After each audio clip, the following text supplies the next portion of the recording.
أشهد أن لا إله إلا الله وحده لا شريك له وأشهد أن محمدًا عبده ورسوله أما بعد فأعوذ بالله من الشيطان الرجيم بسم الله الرحمن الرحيم لا تدركه الأبصار وهو يدرك الأبصار وهو اللطيف الخبير۔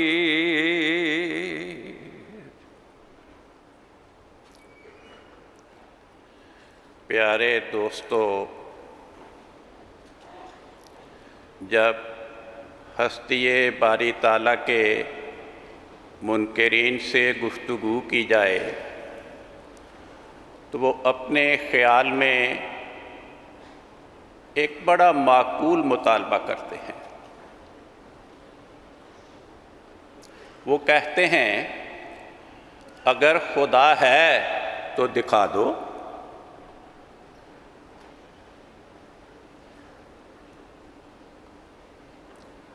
بھائی آپ پھول کی خوشبو دکھا دیں،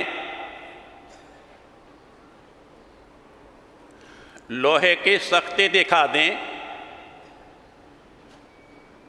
کوئی آواز دکھا دیں، اگر نہیں دکھا سکتے تو پتہ چلا کہ کسی چیز کے معلوم کرنے کا ذریعہ صرف دیکھنا ہی نہیں ہے۔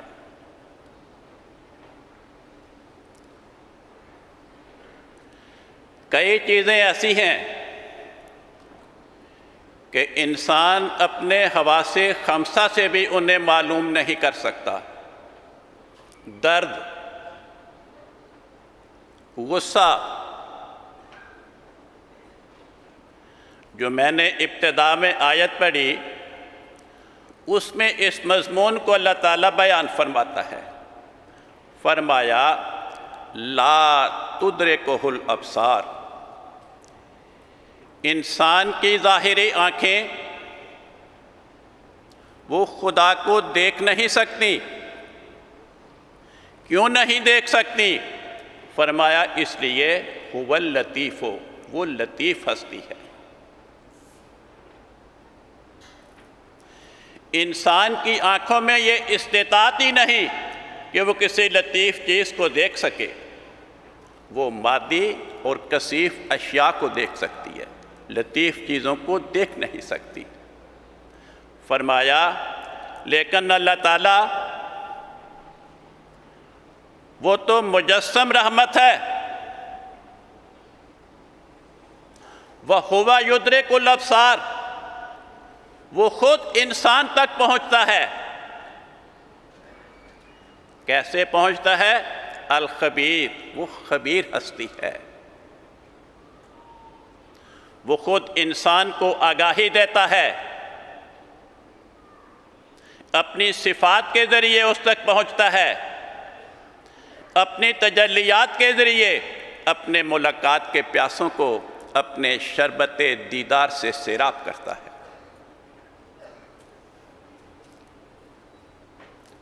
قرآن کریم نے ایک بڑے ہی معقول بات بیان فرمائی۔ اللہ تعالیٰ حضرت محمد مصطفیٰ صلی اللہ علیہ وسلم کو مخاطب کر کے فرماتا ہے اذا سألک عبادی انی، اے میرے پیارے، اے میرے نام کی تبلیغ کرنے والے، جب میرے بندے تجھ سے سوال کریں کس چیز کی بابت، انی، میری ذات کے بارے میں تو گھبرانا نہیں، فإنی قریب، میں تو بہت قریب ہوں۔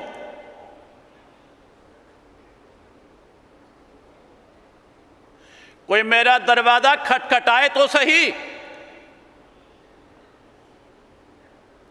اجیب دعوت الداعی اذا دعان، جب کوئی پکارنے والا مجھ کو پکارے گا اخلاص کے ساتھ، میں اس کی پکار کا جواب دوں گا۔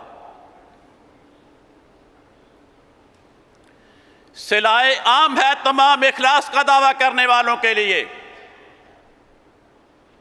آؤ اخلاص کے ساتھ مجھے پکارو، میں تمہاری پکار کو سنوں گا۔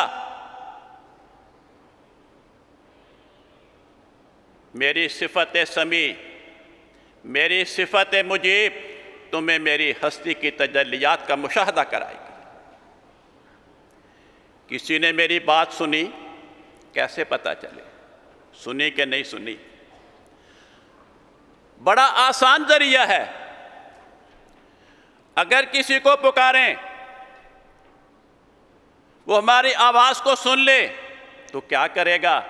یا ہمارا کام کر دے گا یا ہمیں جواب دے گا، تو پتہ چل جائے گا کہ کوئی ایسا وجود موجود ہے۔ اللہ تعالیٰ اپنی ہستی کی بابت اپنے بندوں کو آگاہ کرنے کے لیے ابتدا سے یہی سلسلہ جاری فرماتا آیا ہے۔ اس نے نبیوں کا سلسلہ پے در پے جاری فرمایا، اولیاء اور خلفاء کا سلسلہ جاری فرمایا۔ ہر زمانے کے لوگ اس نبی کے وجود کے ذریعے سے دعاؤں کی قبولیت کے نشانات کا مشاہدہ کرتے، جس کے نتیجے میں ان کے دلوں میں خدا کی ہستی پہ زندہ یقین پیدا ہوتا، اور وہ زندہ یقین خدا کی ہستی پر جس انسان کو مل جائے، اس یقین کے نتیجے میں وہ بدیوں سے بچتا چلا جاتا ہے اور نیکی کی راہ پہ گامزن ہوتا چلا جاتا ہے۔ جب لوگ یہ سمجھتے ہیں کہ بھئی وہ نبی کا زمانہ گزر گیا، تم لوگ اس کی باتیں سناتے ہو، ہمیں کیا خبر ایسا ہوا یا نہیں ہوا، یہ قصے کہانیاں چھوڑو۔ کیا مطلب؟ بات میں ماننے والوں نے اپنی حسن عقیدت کے اعتبار سے، اپنے خوش عقیدگی کی بنا پر ایسے واقعات گھڑ کر ان کی طرف منسوب کر دیے۔ آج ہمیں اس بات کا مشاہدہ کراؤ۔ دوستو، آپ کو مبارک ہو، ہم نے ایسا زمانہ پایا جو پریس کا زمانہ کہلاتا ہے۔ جس زمانے میں حضرت مسیح موعود علیہ السلام کی بعثت ہوئی، آپ کے ملک میں ایک غیر مذہب کی حکومت قائم تھی، ایک غیر قوم کی حکومت قائم تھی، یعنی حکومت برطانیہ کا راج تھا۔ ملکی حالات سے باخبر رہنے کی خاطر اور دیگر اغراض کی خاطر انہوں نے قانون بنا رکھا تھا کہ ہر چھپنے والی کتاب، ہر چھپنے والا رسالہ، ہر چھپنے والا اشتہار، اس کی ایک کاپی حکومت کے دفتر میں جمع کروائی جائے۔ حضرت مسیح موعود علیہ السلام نے اس قانون کے مطابق اپنی ہر کتاب، ہر اشتہار، ہر رسالہ حکومت کے دفتر میں جمع کروایا۔ وہ آج بھی حکومت کے ریکارڈ میں موجود ہے۔ ہندوستان کی آبادی، اکثریت آپ کے مخالف، کیا مسلمان، کیا ہندو، کیا عیسائی، کیا سکھ، ان اقوام کے افراد کے پاس بھی آپ کی کتابیں، آپ کے اشتہارات موجود تھے۔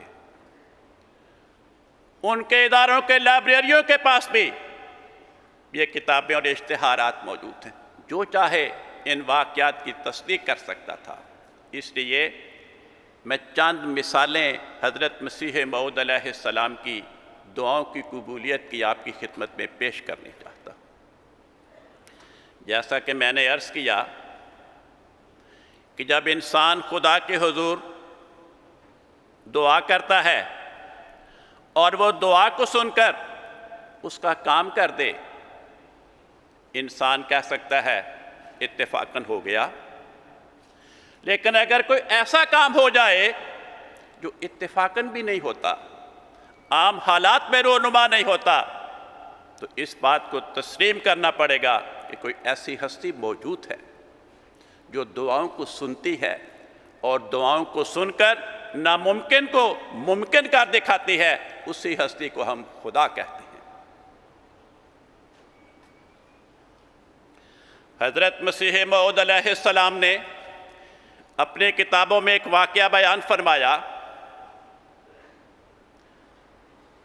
قادیان سے دور دراز کا علاقہ، ریاست حیدرآباد، وہاں کا ایک طالب علم عبد الکریم قادیان میں پڑھنے آیا۔ اسے ایک دیوانے کتے نے کاٹ کھایا۔ حکومت برطانیہ کی طرف سے قادیان سے کوئی 250 کلومیٹر کے فاصلے پر ایک قصبہ ہے کسولی، وہاں پر اس قسم کے مریضوں کا علاج کیا جاتا تھا۔ وہاں پر اس لڑکے کو بھجوا دیا گیا۔ علاج ہوا، انہوں نے کلیئر کر کے واپس بھجوا دیا۔ جب قادیان آیا، چند دن کے بعد اس لڑکے میں دیوانگی کے آثار شروع ہو گئے۔ اس پر ہیڈ ماسٹر صاحب کی طرف سے فوراً کسولی میں تار بھیجی گئی کہ یہ صورتحال ہے، کچھ ہو سکتا ہے اس کا مداوع۔ وہاں سے جواب آیا، sorry, nothing can be done for Abdul Karim. افسوس ہے کہ اب عبد الکریم کے لیے کچھ نہیں کیا جا سکتا۔ جب حضرت مسیح موعود علیہ السلام کو اس کی اطلاع ملی، انبیاء خدا کی صفت رحمان اور رحیم کے مظہر ہوتے ہیں۔ آپ خدا کی بارگاہ میں جھک گئے کہ اے خدا، دنیاوی اعتبار سے تو اس کا کوئی علاج نہیں، لیکن تو علی کل شیء قدیر ہے، تو اس بچے کو شفا دے دے۔ آپ کی دعاؤں کو خدا نے قبول کیا اور وہ بچہ شفا یاب ہو گیا۔ وہ کسولی کا ریسرچ انسٹیٹیوٹ،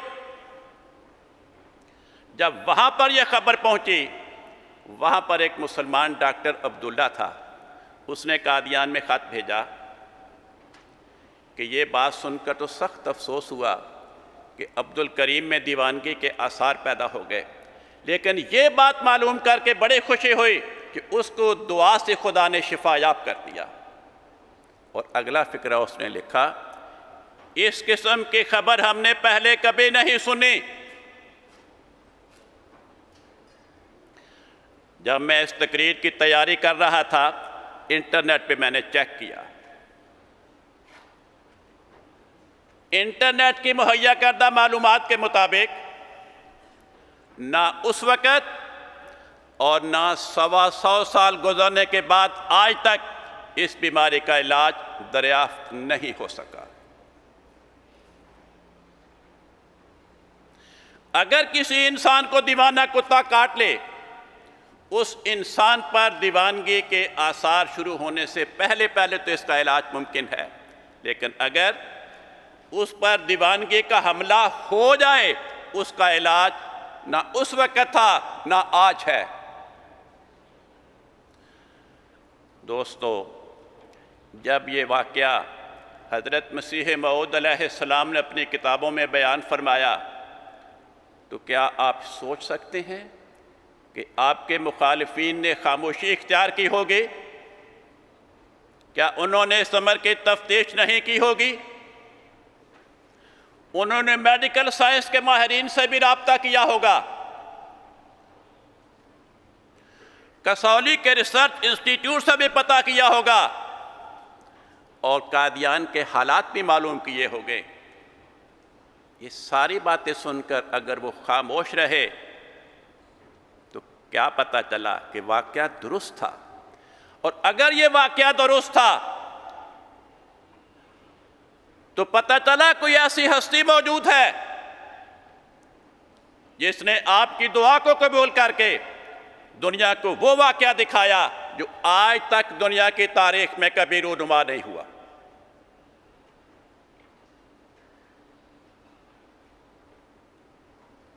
ایک اور مثال سنیے دعا کی قبولیت کی۔ جب حضرت مسیح موعود علیہ السلام نے دعویٰ فرمایا کہ مجھے خدا تعالیٰ نے خدمت اسلام کی خاطر مسیح موعود، مہدی موعود بنا کر مبعوث فرمایا، تو آپ کے مخالفین نے تحریر کے ذریعے اور تقریر کے ذریعے پورے ملک میں یہ پروپیگنڈا شروع کر دیا کہ بھئی مہدی بننے کے لیے اور مسیح کا مقام پانے کے لیے، یعنی قرآن و حدیث کے حقائق کو معرف بیان کرنے کے لیے، تو ضروری ہے کہ وہ زبان یعنی عربی زبان جو قرآن و حدیث کی زبان ہے، اس زبان میں کسی انسان کو مہارت اور کمال حاصل ہو۔ اور آپ کو تو عربی زبان میں مہارت ہی نہیں ہے، آپ کیسے اس مقام پر فائز ہو سکتے ہیں؟ اور آپ سے ہم کیا رہنمائی حاصل کریں دینی معاملات کے بارے میں؟ کیونکہ آپ کے مخالفین جانتے تھے کہ آپ کسی مذہبی مدرسے سے تعلیم یافتہ نہیں ہیں، کسی مشہور اور بڑے عالم سے آپ نے تعلیم نہیں پائی۔ آپ کے والد صاحب نے گھر میں معمولی معیار کے بعض اساتذہ سے بعض درسی کتابیں پڑھائی تھی، اور بس۔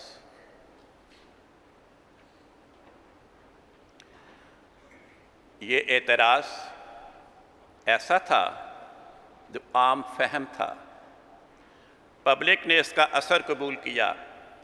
حضرت مسیح موعود علیہ السلام خدا کی بارگاہ میں جھکے، خدا سے دعا کی۔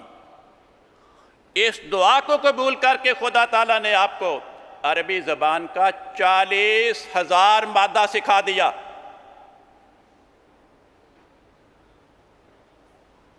کوئی کہہ سکتا ہے کہ نہیں سکھایا؟ کیا ثبوت اس بات کا کہ خدا نے آپ کو 40,000 مادہ سکھا دیا؟ آپ نے فرمایا اس کا ثبوت یہ ہے کہ اب میں نشان کے طور پر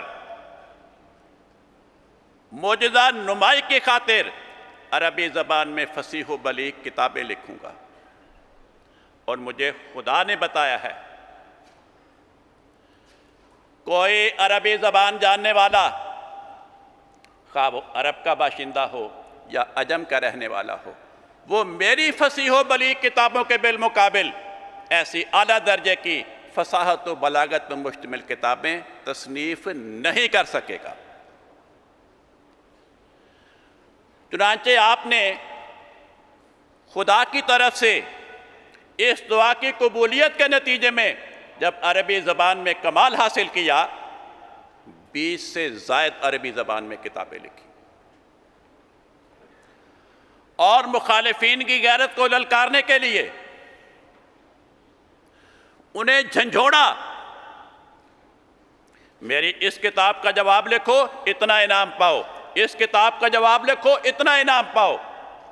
آج سے 100 سوا 100 سال پہلے کی بات ہے، بعض کتابوں پہ آپ نے 5,000 روپے انعام مقرر کیا، 10,000 روپے انعام مقرر کیا۔ مگر دوستو، صدی سے زائد عرصہ ہو گیا، لوگوں نے آپ کے خلاف بد زبانی تو بہت کی۔ کسی نے کہا عربی نہیں آتے، اپنے مریدوں سے لکھوا کر اپنے نام پہ کتابیں شائع کر دیتے۔ کسی نے کہا عرب چھپا کر رکھا ہوا ہے، اس کو پیسے دیتے ہیں، وہ کتاب لکھ کے دے دیتا ہے، اپنے نام سے شائع کر دیتے ہیں۔ آپ نے فرمایا اگر میں نے عرب چھپا کر رکھا ہوا ہے تو کیا دنیا میں ایک ہی عرب ہے؟ کروڑوں کی آبادی ہے، اربوں کی، اور لاکھوں افراد ہیں غیر عرب اقوام میں سے جو عربی زبان میں مہارت اور کمال کے دعوے دار ہیں۔ ان سے کہو وہ سارے مل کے آپ کو میری کتابوں کا جواب لکھا دیں، مگر صدی سے اوپر زمانہ گزر گیا، دنیا نے آپ کے خلاف بد زبانی کی، زبان درازی کا بازار گرم کیا، لیکن نہیں کیا تو حضرت مسیح موعود علیہ السلام کو جو خدا تعالیٰ نے آپ کی دعا کو قبول کر کے عربی زبان کی فصاحت و بلاغت میں کمال عطا فرمایا تھا، اس نشان کو توڑنے میں کوئی کامیاب نہیں ہو سکا۔ دوستو ذرا اس ماحول کا اندازہ لگائیں۔ حضرت مسیح موعود علیہ السلام عرب علاقے کے باشندے نہیں تھے، کسی علمی ماحول میں آپ کی بود و باش نہیں تھی، ایک گاؤں میں آپ کا بسیرا تھا، وہ گاؤں جہاں لاری بھی نہیں جاتی تھی، جہاں ریلوے اسٹیشن بھی موجود نہیں تھا، ڈاک خانہ بھی موجود نہیں تھا، کوئی علمی ماحول نہیں تھا، عربی زبان بولنے کا وہاں پہ کوئی رواج نہیں تھا۔ اس ماحول میں بسنے والا انسان کہتا ہے میں نے خدا کی بارگاہ میں دعا کی، خدا نے مجھے خبر دی اور علم سکھایا، اور کوئی اس کا جواب نہیں دے سکا۔ یہ اس بات کا اعلان ہے کہ کوئی ایسی ہستی موجود ہے جس نے آپ کی دعا کو سنا اور آپ کو عربی زبان میں کمال عطا فرمایا، اسی ہستی کو ہم خدا کہتے ہیں۔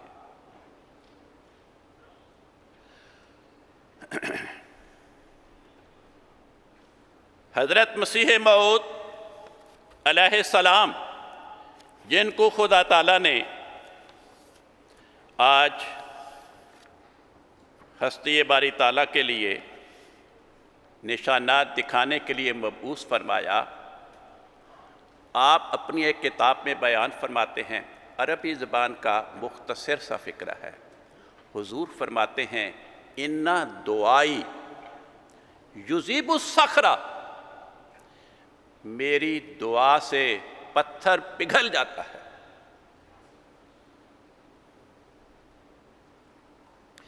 میری دعا سے پتھر پگھل جاتا ہے۔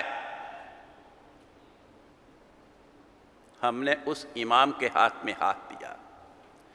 حضور اپنی کتاب اضالہ الحام میں فرماتے ہیں اس عاجز پر ظاہر کیا گیا ہے کہ جو بات اس عاجز کی دعا کے ذریعے سے رد کی جائے وہ کسی اور ذریعے سے قبول نہیں ہو سکتی، اور جو دروازہ اس عاجز کے ذریعے سے کھولا جائے وہ کسی اور ذریعے سے بند نہیں ہو سکتا۔ لیکن یہ قبولیت کی برکتیں صرف ان لوگوں پر اپنا اثر ڈالتی ہیں کہ جو غایت درجہ کے دوست یا غایت درجہ کے دشمن ہوں۔ جو شخص پورے اخلاص سے رجوع کرتا ہے، یعنی ایسے اخلاص سے جس میں کسی قسم کا کھوٹ پوشیدہ نہیں، جس کا انجام بد ظنی و بد اعتقادی نہیں، جس میں کوئی چھپی ہوئی نفاق کی زہر نہیں، وہ بے شک ان برکتوں کو دیکھ سکتا ہے اور ان سے حصہ پا سکتا ہے، اور وہ بلا شبہ اس چشمے کو اپنی استعداد کے موافق شناخت کر لے گا، مگر جو خلوص کے ساتھ نہیں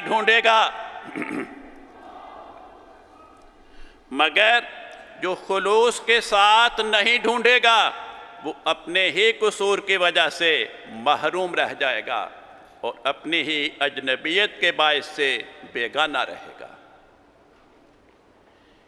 یہ برکت، یہ فیض رسانی جو حضرت مسیح موعود علیہ السلام نے اپنی ذات کی اور اپنی دعاؤں کی تاثیر کی بیان فرمائی، یہ آپ کی وفات کے ساتھ دنیا سے اٹھ نہیں گئی۔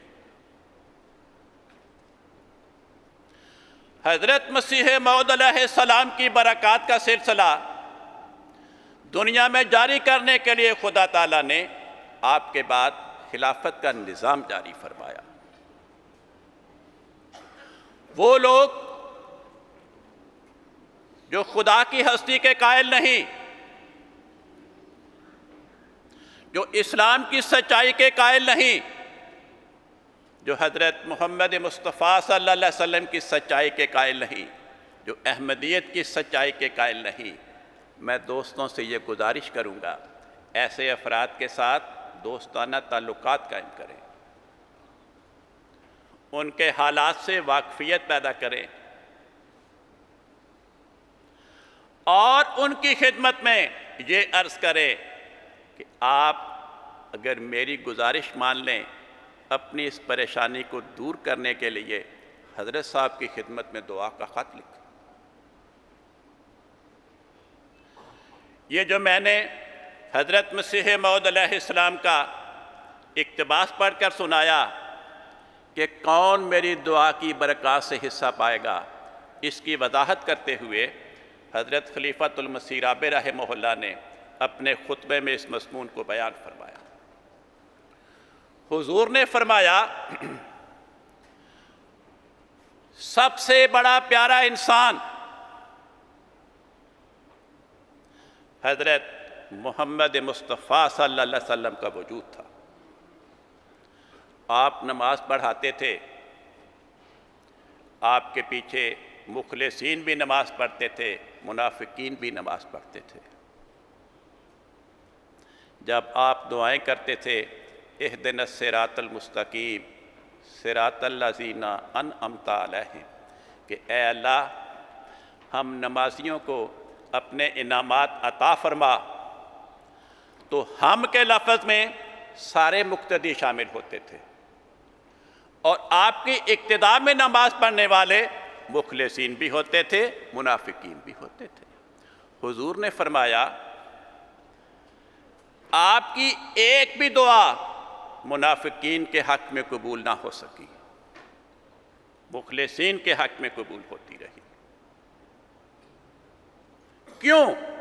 حضور نے فرمایا، اس سے یہ نتیجہ نکلتا ہے کہ اگر نبی کی دعا اپنے حق میں قبول کرانی چاہتے ہو، اگر خلیفہ کی دعا اپنے حق میں قبول کرانا چاہتے ہو، تو اس نبی کے لیے، اس خلیفے کے لیے اپنے دل میں محبت و اخلاص کو جگا دو۔ صحابہ کے دلوں میں محبت پائی جاتی تھی، اخلاص پایا جاتا تھا، اس لیے ان کے حق میں آپ کی دعائیں خدا کی بارگاہ میں قبول ہوئیں۔ منافقین کے دل آپ کی محبت سے خالی تھے، ان کے دل اخلاص سے محروم تھے، اس لیے وہ بے شک آپ کے پیچھے اقتداء میں نماز پڑھ رہے ہوتے تھے، وہ اہدنا کی جمع کے صیغے میں شامل ہوتے تھے، مگر ان کے لیے آپ کی ایک بھی دعا قبول نہیں ہوئی۔ پھر حضور نے فرمایا، اس سے ذرا آگے بڑھیں، صحابہ کے حق میں، تمام صحابہ کے حق میں آپ کی دعائیں ایک معیار کے مطابق قبول نہیں ہوئی۔ کسی صحابی کے حق میں آپ کی دعاؤں کی قبولیت کا معیار تھوڑا تھا، کسی کے حق میں زیادہ تھا، کسی حق میں اور زیادہ تھا۔ حضور نے مثال دی، حضور نے فرمایا، آپ کی دعاؤں کی قبولیت جس معیار سے حضرت ابوبکر کے حق میں تھی، اس معیار کی دعاؤں کی قبولیت باقی صحابہ کے حق میں نہیں تھی۔ فرق کیا تھا کہ حضرت ابوبکر کا دل تمام صحابہ سے بڑھ کر محبت رسول کا، یہ فرق بیان کر کے حضور نے فرمایا اس خطبے میں، اگر افراد جماعت احمدیہ چاہتے ہیں کہ ان کے کیا لکھا ہے؟ ٹائم از اوور، اچھا حضور نے فرمایا اگر افراد جماعت چاہتے ہیں کہ ہمارے امام کی دعائیں ہمارے حق میں شرفِ قبول پائیں، اپنے دلوں کو ٹٹولو۔ اگر آپ کے دل میں اپنے امام کے لیے محبت نہیں ہے تو فرمایا آپ کا خلیفہ آپ کے لیے ہزاروں دعائیں کرے، اس کی ایک بھی دعا آپ کے حق میں قبول نہیں ہوگی۔